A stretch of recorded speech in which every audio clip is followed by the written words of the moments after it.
Thédin, un petit village de Lorraine apparemment ordinaire. Pourtant, depuis plusieurs années, un phénomène étrange frappe la population. Et malheureusement, il n'y a pas d'explication. Un cas unique en France. Même à l'école du village, on est un peu dépassé. Ça fait peur. Toutes les pistes ont été évoquées pour tenter de trouver une explication à cette bizarrerie. Une incroyable invasion de jumeaux commencée il y a 8 ans.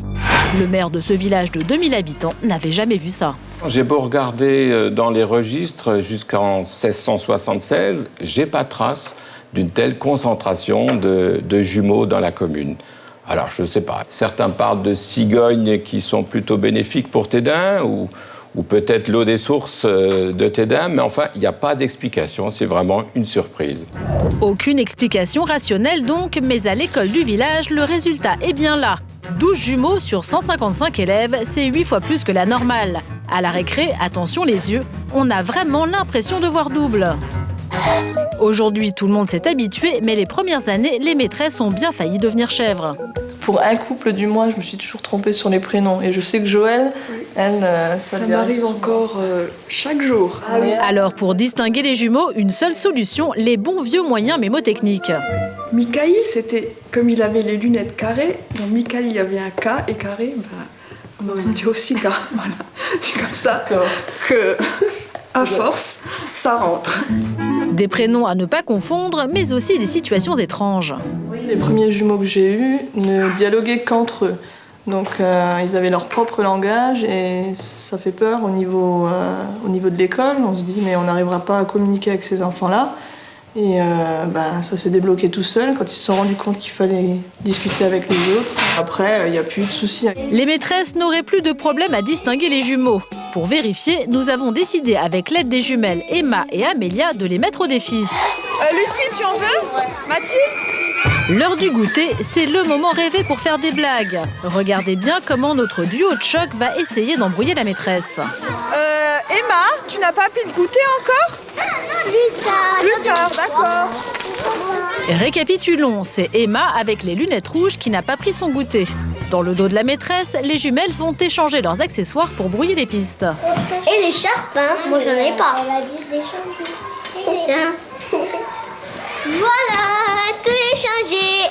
La maîtresse va-t-elle se laisser piéger ? Maîtresse, j'ai pas reçu le goûter, j'en veux un maintenant. Tu en veux un maintenant ? Bien sûr, tiens. Voilà, toi aussi. Et voilà comment on obtient 2 fois du goûter. Ah, voilà. Léa aussi ? Mais les maîtresses ont dû relever un autre défi, car dans cette école, il n'y a qu'une classe par niveau. Chaque paire de jumeaux se retrouve donc ensemble, ce qui n'est pas idéal pour le développement de chacun. Là encore, il a fallu s'adapter. Les maîtresses ont créé des petits groupes de travail. Les jumeaux sont donc séparés tout en étant dans la même classe. Ils travaillent d'une manière plus spontanée et n'ont pas tendance à s'occuper de leur petite sœur ou de leur petit frère. On les découvre vraiment tels qu'ils sont. Pour les maîtresses, mission accomplie. Mais voyons ce qu'en pensent les principaux intéressés. Est-ce que ta sœur te manque en ce moment ? Non, Et pourquoi ? parce que quand on est à la maison, on se voit. Aujourd'hui, la mécanique de l'école est donc bien huilée. Mais dans la région, le phénomène continue d'intriguer. Bonjour, je reviens. C'est pour me renseigner au sujet des jumeaux. Est-ce qu'on pourrait un petit peu discuter ? Chantal travaille pour un journal local. Elle n'a pas résisté à la tentation. Elle a l'intention d'écrire un article sur la mystérieuse école des 12 jumeaux.